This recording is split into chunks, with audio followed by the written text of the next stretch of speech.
In the course of examining the lesser-known facets of American history, we delve into the often overlooked yet intensely significant encounters between European colonizers and the indigenous peoples of North America. These interactions, which unfolded during a period of violent upheaval and territorial expansion, were marked by acts of aggression, bloodshed, and the capture of prisoners from both sides.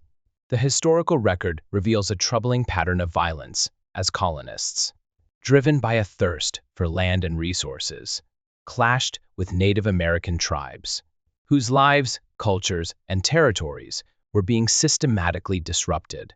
While much of the history we are taught focuses on the colonizer's perspective, it is essential to also explore the indigenous viewpoint, especially when it comes to the treatment of prisoners. Today, we direct our attention specifically to the Native American approach to captive women during these tumultuous times. This aspect of history has been largely underexplored, often overshadowed by broader narratives of colonization and conquest. Welcome to Histories and Native Tales, a space dedicated to shedding light on the experiences and perspectives of those whose stories have been marginalized in mainstream historical accounts.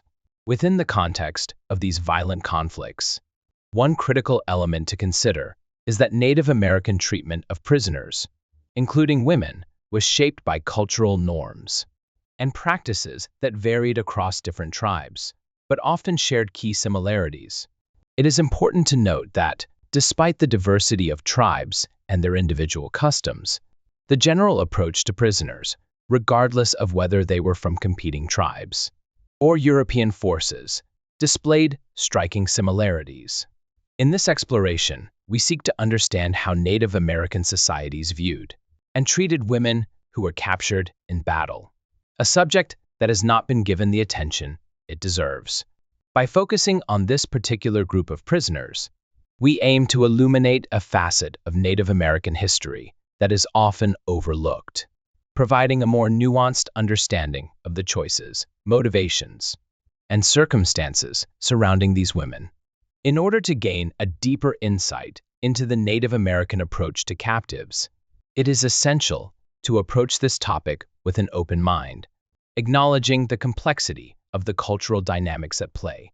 As we embark on this journey, it is crucial to recognize that the colonization of America, particularly during the 17th and 18th centuries, was a period fraught with violent conflict between Native American tribes and European settlers. These confrontations were not isolated incidents, but rather part of an ongoing struggle for survival, territory, and autonomy. The colonists, arriving with the intent to expand their settlements, brought with them unfamiliar customs, diseases, and an aggressive desire to claim land that had been inhabited by indigenous peoples for centuries. The clashes between these two groups were often brutal, and the consequences were tragic for all involved. When raids and conflicts between colonists and Native American tribes occurred, the outcomes were frequently catastrophic. Native American tribes, in particular, faced the constant threat of displacement, violence, and destruction of their communities. In some instances, captured children, particularly those caught in the wake of raids, faced immediate death at the hands of the attackers.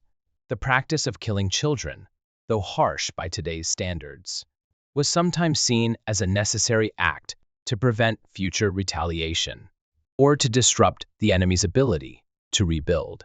However, in cases where children survived and were taken as prisoners, their fates were far less grim.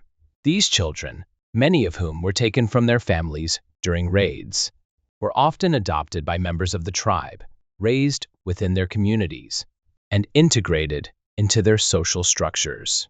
The act of incorporating these children into the tribe was not merely an act of survival, but also a way of asserting resilience in the face of ongoing violence. These children, once captured, had the opportunity to live as full members of the tribe, with the chance to learn the customs, language, and ways of their captors. For men who were captured during these conflicts, The outcomes were far more varied and often brutal. Some were held as hostages, bargaining chips in the larger political and military struggles between tribes and colonizers. These men were used to negotiate terms or secure the release of other prisoners.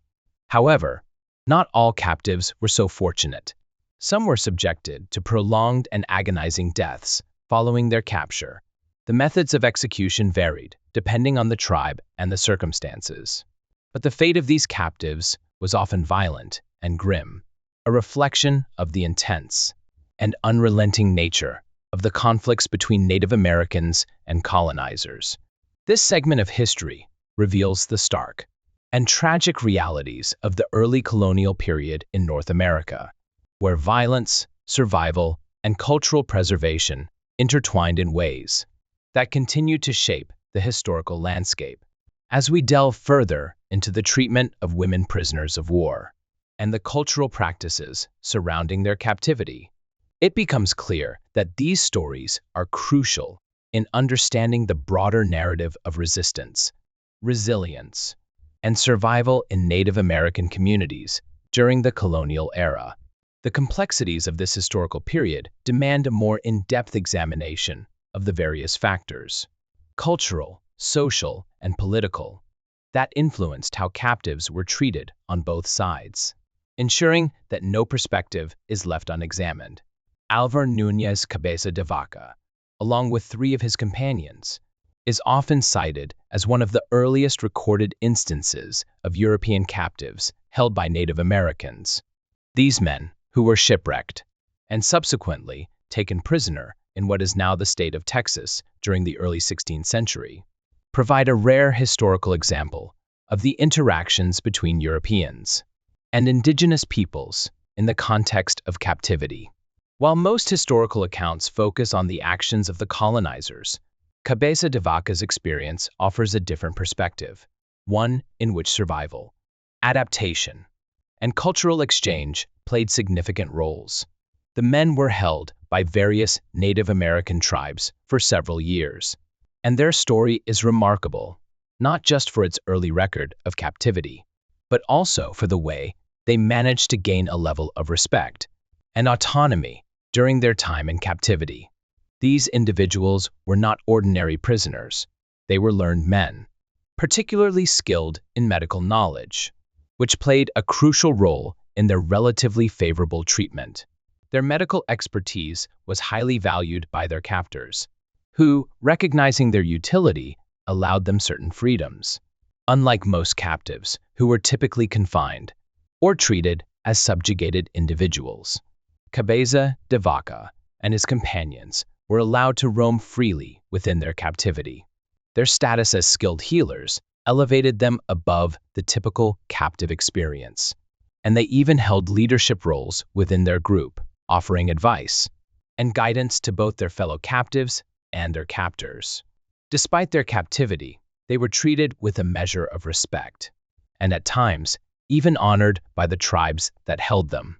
This respect was unusual in the context of the brutal violence that often accompanied colonial encounters. However, the situation for other prisoners, particularly women, was far more complex and often tragic.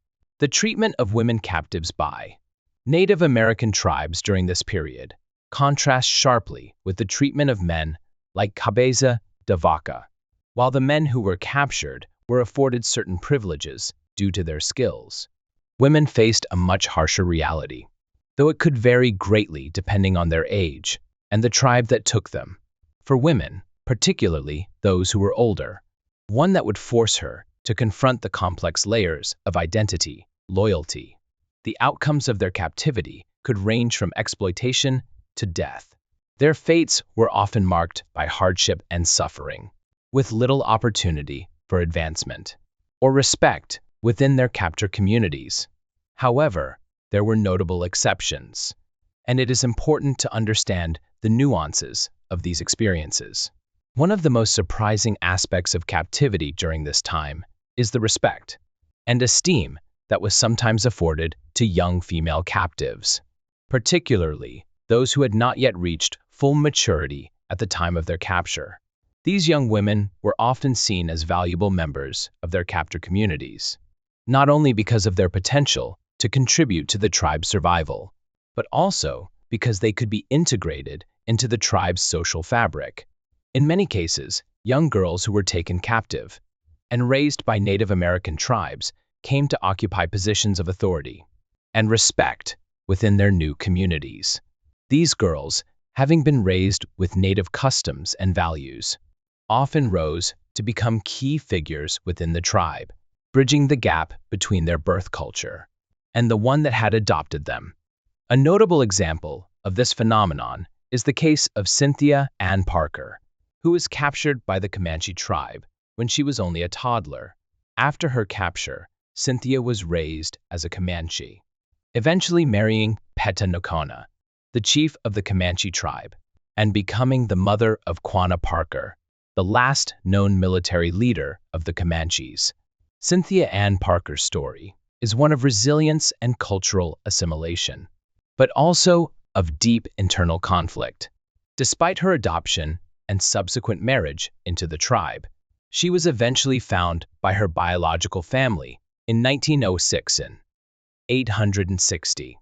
Upon being rescued, Cynthia made multiple attempts to return to the Comanche tribe, demonstrating the deep emotional and cultural ties she had formed with her captors.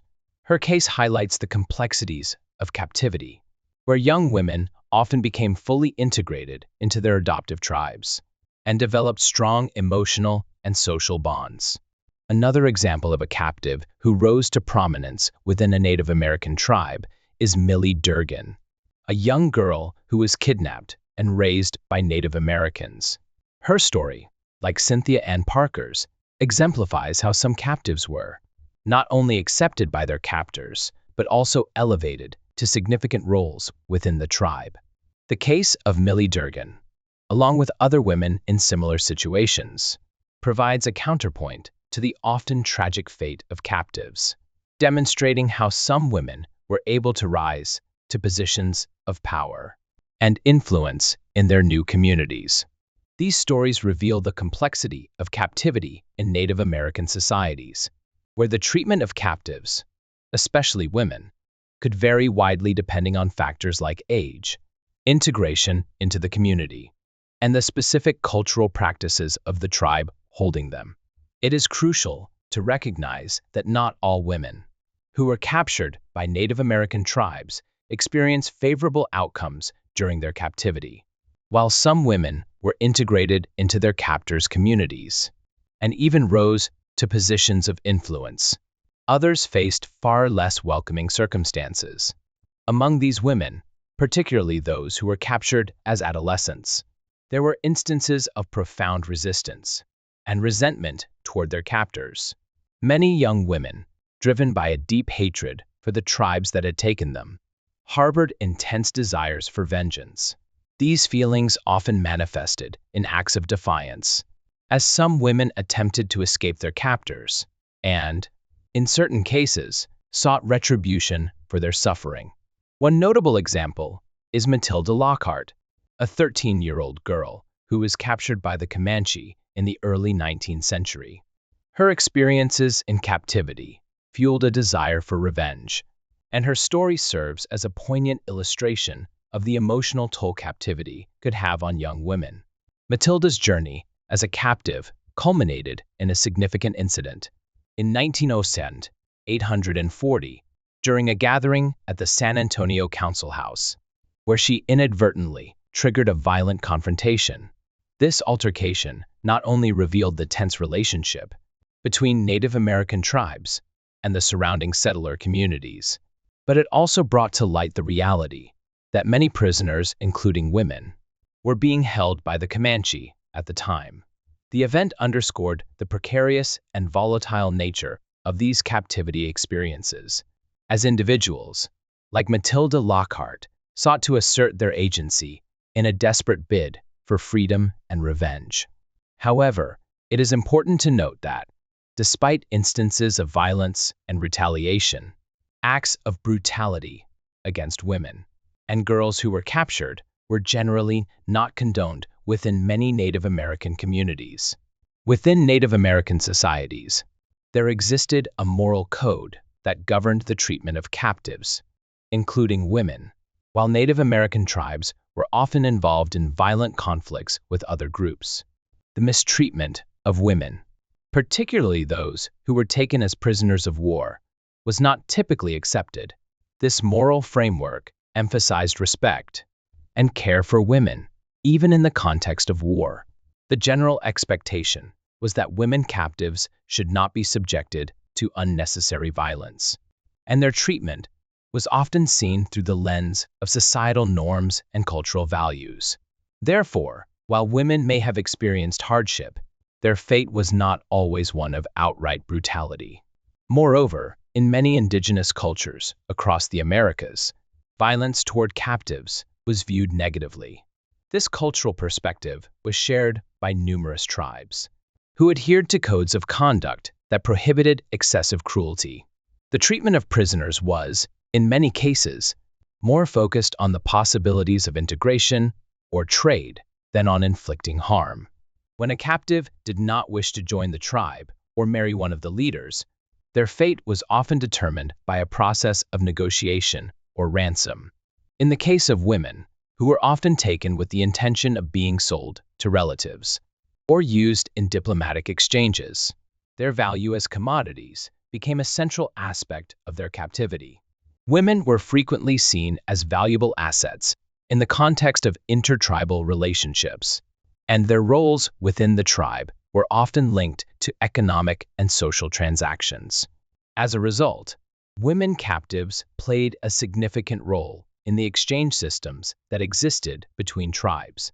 While their fate could be grim, it was often shaped by their status within these complex trade networks, where the price of their ransom could dictate the manner in which they were treated. This dynamic highlights the economic and social dimensions of captivity, where individuals, particularly women, were sometimes seen less as individuals and more as bargaining chips within larger systems of intertribal diplomacy. Thus, the experience of captive women was often marked by a mixture of suffering, negotiation, and the complex web of cultural and economic relationships that defined the interactions between Native American tribes and settler societies. The practice of capturing prisoners and later ransoming them to their families was a well-organized process that involved the assistance of special agents who facilitated these transactions. These agents played a crucial role in ensuring that captives, especially women and children, were located and brought to the attention of their families for possible ransom. However, it is important to note that Native American tribes did not forcibly integrate captives into their communities. Unlike many European colonial practices, where captives were often assimilated through coercion or violence, Native Americans had a different approach. If a captive expressed a genuine desire to join a particular tribe, they were permitted to do so, provided that the tribe accepted them. This voluntary integration process allowed captives a degree of autonomy in determining their fate, as long as they were accepted by the tribe's leadership. For those who did not wish to join the tribe, their fate typically depended on the process of ransom. These captives were often held until their families or allies could negotiate a ransom price, which would allow them to be returned. This practice of ransom was a significant part of Native American captivity traditions, emphasizing negotiation and exchange rather than brute force. It provided a means for captives to eventually return to their families, or to be transferred into the custody of other tribes or settler communities, depending on the circumstances. In the case of young girls, they were often adopted by the household of the chief, which was a common practice within many Native American tribes. Women, particularly those who were young and able to bear children, were highly valued within these societies. Their worth was not only tied to their physical attributes, but also to their potential to contribute to the tribe's future. Women were seen as critical to the survival and prosperity of the community, as they played central roles in childbearing, nurturing, and maintaining social cohesion. The perception of women as both physically strong and inherently attractive was intertwined with their ability to produce children, who were regarded as valuable members of the tribe. This view of women contributed to the development of a unique cultural practice, the adoption of captives, particularly women, into the chief's family. This process became a ritualistic part of tribal customs, wherein a warrior who had shown exceptional bravery or skill in battle was often rewarded with the privilege of marrying the chief's most attractive daughter. This arrangement not only solidified the warrior's position within the tribe, but also reinforced the social and political dynamics of Native American communities, where marriage could serve both as a social bond and a means of reinforcing alliances. An illustrative example of this practice can be found in the story of Cynthia Ann Parker, a woman who was captured by the Comanche at a young age. Cynthia's experience highlights the complexities of captivity and the tribal practices surrounding it. While many captives sought to return to their original families, Cynthia chose to remain with the Comanche tribe after being ransomed. In fact, her story is marked by multiple attempts to escape from her family once she had been found and returned. Her attachment to the Comanche way of life illustrates the deep connection that some captives developed with the tribes that had taken them in. Interestingly, the life that Cynthia Ann Parker came to know among the Comanche was often seen as more acceptable, and in some cases, more comfortable, than the life she would have led in the European settler communities that were rapidly encroaching upon Native American lands. This paradox highlights a critical aspect of the Native American experience during this period. The ways in which Native American societies, often regarded by colonizers as primitive, could provide a sense of belonging and stability that many captives, particularly women, found more fulfilling than the rigid structures of colonial society. The life that some captives came to lead in these communities was not one of brutality or subjugation, but of acceptance and integration, even within the complex dynamics of war and conquest. Cynthia, a woman who had been taken captive at a young age, expressed a strong and unwavering wish to have her bones laid to rest on the reserve, despite being unable to return to her original Native American tribe. Her desire speaks to the deep, complex bond that some captives formed with the tribes that took them in, a bond that transcended the violence of their initial capture. This connection to the land and to the tribe that ultimately became her home contrasts sharply with the often tragic and brutal fate of many other captives. Cynthia's story serves as one of the more poignant examples of how the experiences of captives in Native American tribes were often far more nuanced than the simplistic narratives of victimhood and violence typically portrayed in colonial accounts. The experiences of other women, like those of Olive and Mary Ann Oatman, offer further insight into the complicated and at times contradictory treatment of captives within Native American societies. To better understand the trajectory of captives within these tribes, one of the clearest and most telling examples comes from the fate of the Oatman sisters, who were taken hostage during the infamous Oatman Massacre. This tragic event, which is still remembered as one of the most brutal attacks on white settlers during the westward expansion of the United States, highlights the vulnerability of settler families and the often violent interactions that characterize the period of colonization in America. The massacre, which took place in 1905, 851, was named after the Oatman family, who were traveling to California in search of a new life. The Oatman family's journey took them approximately 90 miles away from the town of Yuma, Arizona. But what was supposed to be a peaceful migration soon turned into a nightmare. The Oatman family's misfortune began when they encountered a group of what was believed to be Yavapai warriors. Initially, the Oatman family had been approached by what they thought were friendly individuals, asking for tobacco and food. However, the situation quickly turned violent when the supposed friendly approach morphed into an ambush. The Yavapai warriors launched a deadly attack, massacring most of the family members. In the aftermath of the massacre, two young sisters, Olive and Marianne Oatman, survived, while their older brother, Lawrence, was left for dead after being severely wounded. Lawrence, against the odds, managed to survive, and later provided a harrowing account of the massacre, which would be one of the few records of the atrocity. His survival and testimony were nothing short of miraculous, as he described the horrific events and the brutal aftermath. The bodies of the Oatman family members, who were killed in the massacre, were buried by Mormons from a nearby settlement. However, the fate of the two sisters remained unknown for some time. It wasn't until later that it was revealed that Olive and Mary Ann had been taken captive by the Yavapai tribe, marking the beginning of their long and painful journey as prisoners. Their captivity, however, was not a traditional form of enslavement. Instead, they were subjected to the harshest forms of labor and humiliation.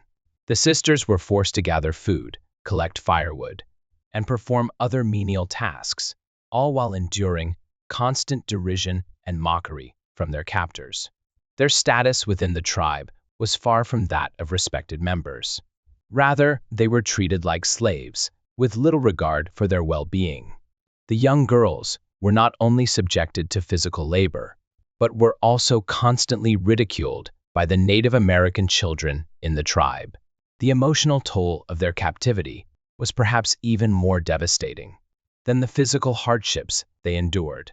They were isolated from any form of kindness, and their days were filled with the humiliation of being made to perform tasks that were demeaning and degrading. Even their hands bore the marks of the harsh treatment they received, with visible burns and scars from the laborious tasks they were forced to complete.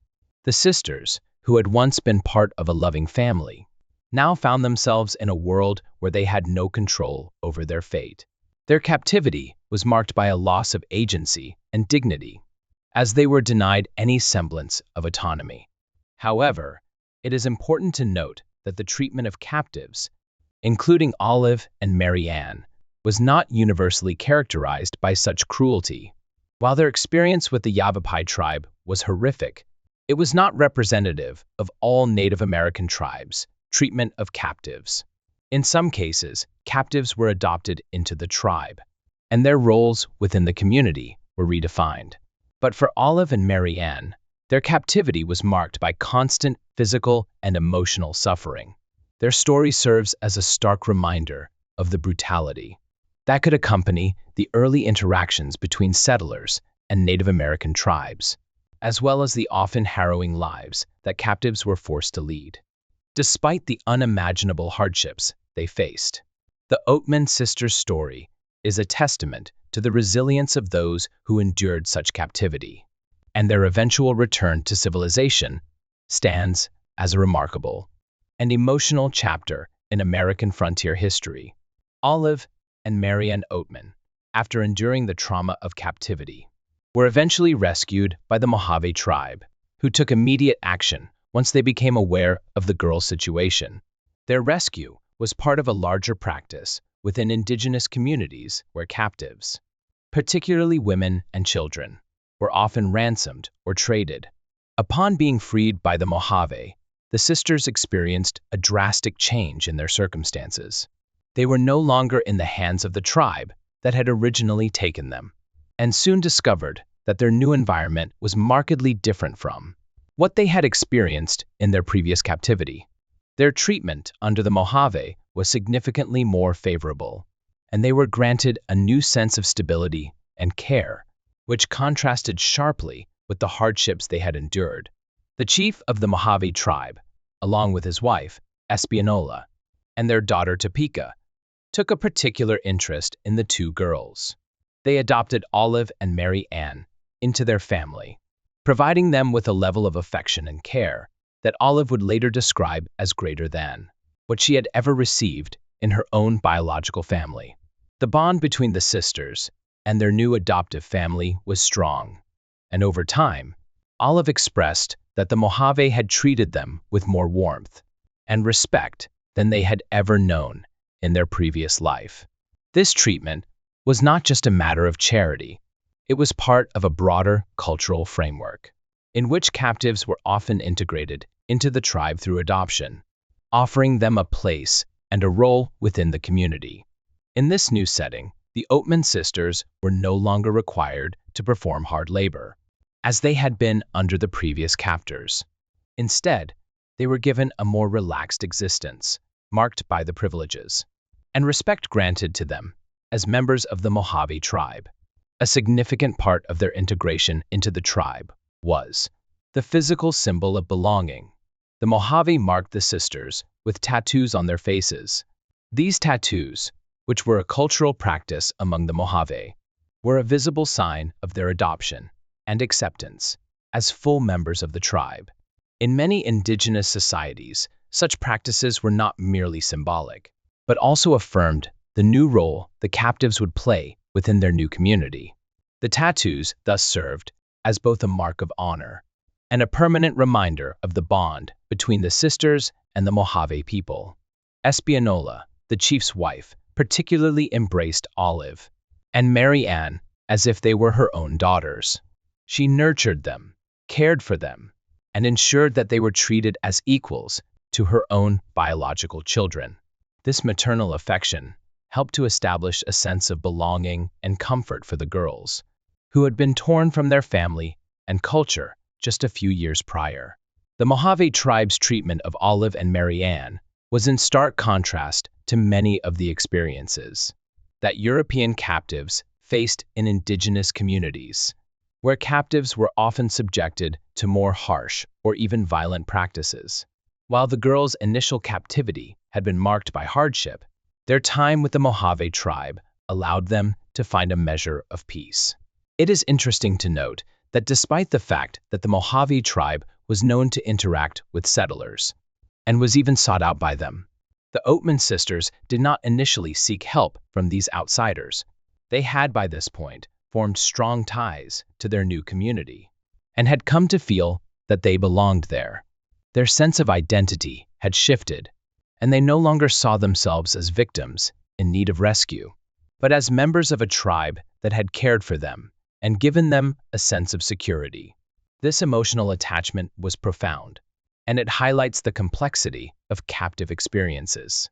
How individuals could be integrated into a new community, find new family bonds, and ultimately prefer the life they built over their former one. Tragedy struck the family when a severe drought led to a famine that devastated the Mojave tribe. During this period of hardship, Olive's younger sister, Mary Ann, succumbed to malnutrition, a painful and heartbreaking loss for Olive. The death of her sister marked a turning point for Olive, who had already experienced immense suffering and trauma. Her grief was compounded by the harsh realities of survival in a time of scarcity, but it was also compounded by the complexities of her identity. During this time, a passing visitor noticed a white girl living among the Mojave people, which led to the arrival of a messenger from the United States military, who demanded the girl's return to her civilized origins. Initially, the Mojave leaders attempted to conceal Olive's presence in their community. However, when military forces threatened to destroy their village, if they did not comply, Olive's fate was sealed.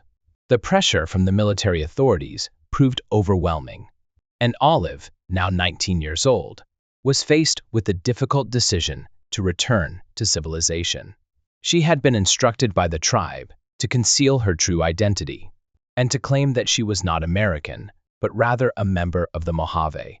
However, the return to the outside world would mark a dramatic shift in her life, one that would force her to confront the complex layers of identity, loyalty, and belonging that had developed during her years with the Mojave. After many years of captivity, Olive Oatman was finally reunited with her biological family, including her brother Lawrence, who had survived the massacre that killed their parents and siblings.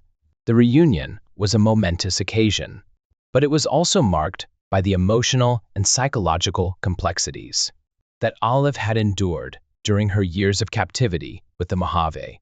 Despite returning to what seemed like a normal life, including marriage and reintegration into her community. Olive struggled to find peace. In time, Olive's closest friend retracted her earlier statement, where she had expressed a deep longing to return to her Native American husband and 2 sons. This admission revealed the profound emotional conflict Olive faced after her return to her family. She had lived with the Mojave tribe for several years, developing close ties with her adoptive family, and the sense of belonging she had found there lingered in her heart. However, as she tried to reintegrate into her old life, Olive could never quite reconcile the 2 worlds. Despite her outward appearance of normalcy, many of Olive's neighbors remarked that she never seemed to smile genuinely. Even after remarrying and settling into a new routine, there was an unmistakable emotional distance in her demeanor. It's possible that Olive's inability to completely let go of her past life with the Mojave tribe prevented her from fully embracing the future. Her lingering attachment to her time spent among the Mojave may have been a barrier to finding true happiness in the life she had returned to. As the camera fades out, the screen lingers on a cryptic message. Was the past truly lost, or is it waiting to be uncovered? With the echoes of ancient voices still resonating, her case highlights the complexities of captivity. If this mystery of history piqued your curiosity, don't forget to subscribe. Who knows what secrets lie hidden in the next forgotten era? History is full of surprises, and we're just getting started.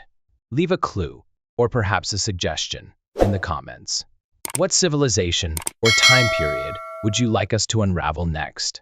Every discovery leads us closer to unlocking the untold stories of our world.